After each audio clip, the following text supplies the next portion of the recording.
भारत और अमेरिका की दोस्ती लगातार बढ़ती जा रही है और इस बात की तस्दीक ये तस्वीर कर रही है जब अमेरिका के रक्षा मंत्री भारत दौरे पर आए और उन्होंने भारत को पहला देश चुना है दौरा करने के लिए। अमेरिकी रक्षा मंत्री लॉयड ऑस्टिन शुक्रवार शाम 5 बजे भारत पहुंचे और भारत पहुंचते ही उनकी मुलाकात भारत के प्रधानमंत्री नरेंद्र मोदी से हुई और उसके साथ ही भारत के रक्षा सलाहकार अजीत डोभाल से भी उनकी लंबी बातचीत हुई। आपको बता दें कि लॉयड ऑस्टिन ने अपना पद संभालने के बाद किसी भी देश की पहली यात्रा की है। वे 21 मार्च तक भारत के दौरे पर रहने वाले हैं और आज यानी कि शनिवार को ऑस्टिन की मुलाकात राजनाथ सिंह से भी हो चुकी है। कुछ ही देर में पता चलेगा कि राजनाथ सिंह और लॉयड ऑस्टिन के बीच क्या बातचीत हुई। इस बातचीत में डिफेंस डील पर भी सहमति बन सकती है। ऑस्टिन और राजनाथ सिंह के बीच इंडो पैसिफिक, अफगानिस्तान और पाकिस्तान के मुद्दे पर भी चर्चा हो सकती है। आपको बता दें कि हाल ही में अमेरिकी सीनेटर ने लॉयड ऑस्टिन के भारत दौरे से पहले उनसे अपील की थी कि वे भारत से S-400 समेत मानवाधिकार से जुड़े हुए मामलों पर भी चर्चा करें, जिसमें से S-400 का मुद्दा काफ़ी अहम हो जाता है।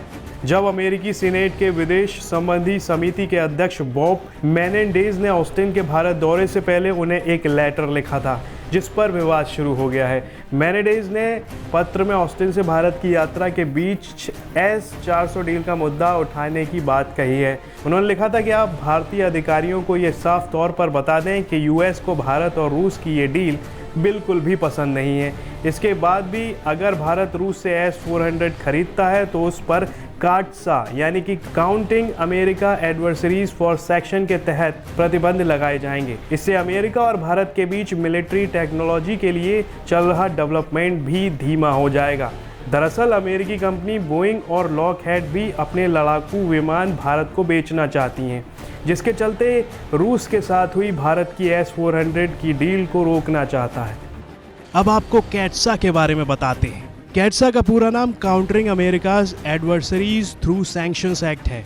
इसे 2 अगस्त 2017 को बनाया गया था। अमेरिकी राष्ट्रपति डोनाल्ड ट्रंप रूस, ईरान और नॉर्थ कोरिया पर कड़े प्रतिबंध लगाने के लिए इस एक्ट को लेकर आए थे। ये एक्ट उन देशों पर भी लगाया जा सकता है जो अमेरिका के दुश्मन देशों के साथ बड़े स्तर पर आर्थिक गतिविधि करें। इस एक्ट को लाने का मकसद अमेरिका के दुश्मन देशों पर आर्थिक प्रतिबंध लगाकर उन्हें नुकसान पहुंचाना था।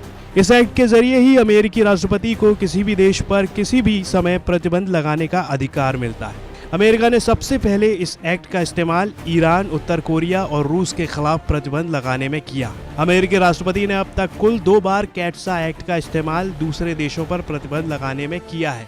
कैटसा के 12 में से केवल 2 ही प्रतिबंध ऐसे हैं जिनका रूस या अमेरिका के साथ भारत के मौजूदा संबंधों पर प्रभाव पड़ेगा।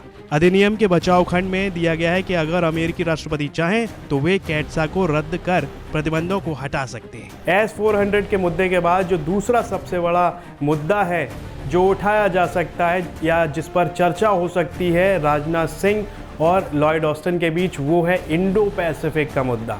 आपको बता दें कि लॉयड ऑस्टिन अपने भारत दौरे के दौरान किसी भारतीय थिंक टैंक के मंच से अमेरिका और भारत की बढ़ती सैन्य दोस्ती और दुनिया के सामने नई चुनौतियों पर भी अपने विचार रख सकते हैं। आपको बता दें कि इस मुलाकात के दौरान अमेरिका कश्मीर, मानवाधिकार जैसे मुद्दों से दूरी बनाए रखेगा, जिसके पीछे एक ही कारण है, वो ये है कि दोनों देशों के रिश्ते असहज ना हों। बाइडेन प्रशासन भी ट्रंप प्रशासन की तरह ही भारत के साथ मजबूत रिश्ते चाहता है। बाइडेन के ओथ सेरेमनी से लेकर अब तक व्हाइट हाउस, अमेरिकी स्टेट डिपार्टमेंट या फिर बात करें वहाँ के रक्षा विभाग की, तो सभी ने अपने बयानों में इंडो पैसिफिक शब्द का इस्तेमाल लगभग 90 बार किया है। दोनों ही रक्षा मंत्रियों के बीच में जो मुलाकात होगी और उस मुलाकात के बाद जो भी अहम विषयों पर चर्चा होगी उस पर सभी की नज़र बनी रहेगी, फिर चाहे हम भारत के अधिकारियों की बात करें या फिर अमेरिका के। इस सबसे साफ हो जाता है कि अमेरिका बेहद ही नज़दीकी से भारत के हर एक मामले को देख रहा है अपने हितों को ध्यान में रखते हुए, फिर वो चाहे S-400 की डील हो या फिर इंडो पैसिफिक में अमेरिका का रुख। अमेरिका चाहता है कि उसका जो वर्चस्व है दुनिया में वो कायम रहे, इसके लिए वो भारत से दोस्ती चाहता है क्योंकि भारत भी एक शक्तिशाली होता हुआ देश है। जिसकी ताकत लगातार समय के साथ बढ़ती जा रही है। ये वीडियो आपको कैसा लगा, लाइक और कमेंट कर हमें ज़रूर बताएं। अपने दोस्तों के साथ शेयर करना ना भूलें।